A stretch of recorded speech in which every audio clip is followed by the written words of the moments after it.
ఉన్న బంగారాన్ని విడిపించి ఆ రోజు ఆన్లైన్ రేటుకే మేము కొంటాం. Sharma gold company.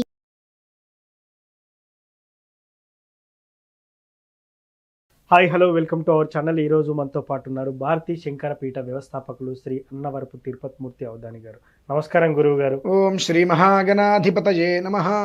ఫిబ్రవరిలో వచ్చే పుష్య అమావాస్య లేదా చొల్లంగి అమావాస్య, ఈ రెండిట్లో ఏదో ఒకటిగా పిలుస్తారు. దీనికి ఎటువంటి విశిష్టత ఉందంటారు? అమావాస్య పుష్యమాసంలో వచ్చేది చివరిది. దీన్ని మీరు అన్నట్టుగా చొల్లంగి అమావాస్య కూడా అంటే ఒక్కొక్క అమావాస్యకు ఒక్కొక్క నామంతో ఉంటుంది. అయితే అన్ని వచ్చేటువంటి విషయాల కన్నా ఈ అమావాస్య అనేటువంటిది చాలా సార్థకత అయినటువంటిది. మనం కొన్ని చిన్న పరిహారాలు చేసుకోగలిగితే, అవి కూడా మనం చేసుకోలేము అంటే మనం ఏం చేయలేమండి. ఎందువల్లనంటే ప్రతి మనిషి జీవితంలో ఆరోగ్య సమస్యలు, ఆర్థిక సమస్యలు, కుటుంబ సమస్యలు వస్తూనే ఉంటాయి. దీనికి మూల కారణం ఏమిటి అని ఆలోచిస్తే ఇంటి కులదేవత, రెండు గ్రామ దేవత, ఈ రెండు వదిలేసి తత్మాన్నిట్లకి మనం పరిగెడతాం. తెల్లవారు లేస్తే తిరుపతి అంటాం, అక్కడికి వెళ్తాం, ఇక్కడికి వెళ్తాం, పరిగెడతాం. కానీ మన ఇంటి దేవత ఎవరు అంటే మన ఇంటి కులదేవత ఉంటారు. ఆ కులదేవత ఎవరు, గ్రామ దేవత ఎవరు, ఈ రెండు కూడా పట్టించుకోవడం కంప్లీట్గా మనం మానేశాం. ఈ మానేయటం వల్ల ఏమవుతుంది అంటే కులదేవత ఆగ్రహానికి, గ్రామదేవత ఆగ్రహానికి, శాపానికి గురి అవ్వక తప్పదు. అందులోనూ చాలామందికి వెంకటేశ్వర స్వామి ఇలవేల్పుగా ఉంటారు ఇంటి దైవంగా, కొంతమందికి సుబ్రహ్మణ్యేశ్వర స్వామి వారు, ఇలా ఒక్కొక్కరికి ఒక్కొక్కరు ఉంటారు. అయితే ఈ పుష్యమాసానికి, చొల్లంగి అమావాస్యకి, ఈ గ్రామ దేవతకి, ఇంటి దేవతకి సంబంధం ఏమిటి అని అంటే, ఈ చొల్లంగి అమావాస్య అనేటువంటిది పరిపూర్ణంగా వీరరాఘవ స్వామి వారికి చెందిందండి. వీరరాఘవ స్వామి వారు కూడా చాలామందికి ఇంటి ఇరవేలుపు, అంటే మాకు ఇరవేలుపు ఆయనే వీరరాఘవ స్వామి వారు, కొంతమందికి వెంకటేశ్వర స్వామి అని అంటారు. అయితే ఎవరు ఎప్పుడు ఎలా ఏమి చెయ్యలేకపోయినా అంటే వాళ్ళ కులదేవతలకు ఏది చేసుకోలేకపోతుంటారు, అటువంటి వారందరూ కూడా ఈ ఒక్క చొల్లంగి అమావాస్య రోజు నాడు వీరరాఘవ స్వామి వారిని నమస్కారం చేసుకొని చిన్న పరిహారం కనుక చేసినట్లయితే ఖచ్చితంగా వారికి ఉండేటువంటి రుగ్మతలు, సమస్యలు ఏవైతే ఉంటాయో అవి 3 లేక 4 నెలల వ్యవధిలో నిర్వీర్యమవుతాయండి. ఇది ఒక ప్రమాణం కూడా దీనికి చెప్పబడి ఉన్నది. ఏం చెయ్యాలి విశేషంగా మనం ఏదో చేయవలసిన అవసరం లేదండి. వీరరాఘవ స్వామి వారు ఫోటో పెట్టుకోండి, లేదు మీ కులదేవం వెంకటేశ్వర స్వామి వారు, అయితే ఏ కులదేవత పెట్టుకున్నప్పటికీ కూడా వీరరాఘవ స్వామి వారిని పెట్టండి. వెంకటేశ్వర స్వామి వారు ఫోటో పెట్టుకోండి, సుబ్రహ్మణ్యేశ్వర స్వామి వారి ఫోటో పెట్టుకోండి, ఏది పెట్టుకున్నా వీరరాఘవ స్వామి వారి ఫోటో పక్కన పెట్టుకొని విష్ణు సహస్రనామం ఉదయం పూట ఒక్క పారాయణ చేసి, అంత బెల్లం మొక్క ఇంట్లో ఎంతమంది ఉన్నారు అంటే ఆ ఇంటి పేరు వాళ్ళు అందరికీ పెట్టకూడదండి. అది ఆ ఇంటి పేరు వాళ్ళు, ఆ ఇంట్లో ఎంతమంది ఉన్నారు అంత బెల్లం మొక్క నివేదన పెట్టి అందరూ తలా ఒక మొక్క ప్రసాదంగా తీసుకోవాలి. దీనివల్ల ఏం జరుగుతుంది అనేటువంటిది మనం ప్రత్యేకంగా చెప్పవలసిన అవసరం లేదండి, అనుభవించే వాళ్ళకి తెలుస్తుంది. అయితే దీనికి నా చిన్నప్పుడు జరిగింది కూడా, అంటే నేను తెలియక చేసిన ఒక విషయంలో మా పెద్దవాళ్ళు చెప్పింది. ఇది చాలామంది కుటుంబ సభ్యులు ఉంటూ ఉంటారని చెప్పి ఎక్కువ బెల్లం ముక్క పెట్టేస్తుంటారు నివేదనకి. అయితే అస్తమానం తర్వాత అది ఉండకూడదండి. ఓకే, సూర్యాస్తమానం తర్వాత అది ఉండకూడదు. దాన్ని మనం ఎంత తినగలమో అంతే నైవేద్యంగా పెట్టి అది తినేసి ఈ చిన్న ముక్క పెట్టి దాన్ని తలా ఇంత పంచుకొని కూడా తీసుకోండి. ఎందువల్లనంటే కొన్ని సంవత్సరాల క్రితం మా ఇంట్లో ప్రతి నెల ఇప్పటికి కూడా వీరరాఘవ స్వామి వారికి అమావాస్య బెల్లం ఉంది. ఓకే, కొన్ని తరాల నుంచి ఉంది. ప్రతి అమావాస్యకి, చొల్లంగని కాదండి, ప్రతి అమావాస్యకి ఉంది. మా ఇంట్లోని కాదు, ప్రతి ఒక్క కులదేవతకి అమావాస్యకి పెట్టాలి. ఇంటి దేవత ఎవరైతే ఉంటారో కులదేవత, ఇంటి దేవత వాళ్ళకి అమావాస్యకి పెట్టి తీరాల్సిన, అందరూ పెట్టరు. ఓకే, కొన్ని తరతరాలుగా మా ఇళ్లలో అమావాస్య బెల్లం అనేటువంటిది వీరరాఘవ స్వామి వారికి ఉంది. అయితే కొన్ని సంవత్సరాల క్రితం భద్రాచలంలో మా ఇద్దరండేళ్ళు మేము అందరం ఉన్నప్పుడు అంత బెల్లం ముక్క పెట్టారు. అందరికి మొక్కలు చేసి చేస్తుంటే నేనేమన్నానంటే, ఇంత మొక్కలు చేస్తే తినటం కష్టమవుతుంది కదా, బెల్లపాకం పట్టేద్దాము, అందులో పల్లీలు వేసుకుని తిందాము అని అన్నా. దానికి మా అమ్మగారు ఎంత సీరియస్ అయ్యారు.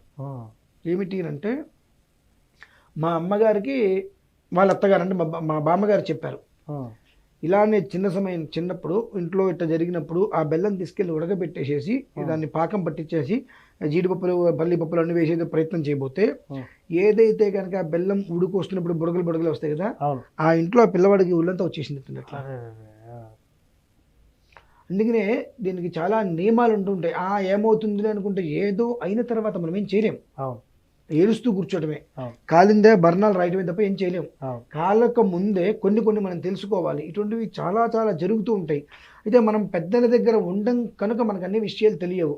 కాబట్టి చొల్లంగి అమావాస్య రోజు నాడు ఏం చేసినా చేయకపోయినా విష్ణు సహస్రనామం పారాయణ చేసి దీపారాధన చేసుకొని విష్ణు సహస్రనామం పారాయణ చేసి అంత బెల్లం మొక్క నివేదన పెట్టి ఆ ఇంటి పేరిట వాళ్ళు ఎవరైతే ఉన్నారో 2, 3, 4 ముక్కలు చేసుకొని దాన్ని తినేసేసి నమస్కారం చేసుకోవడం అనేటువంటిది, అంతే. మరి అంత తినకూడదండి. అవును.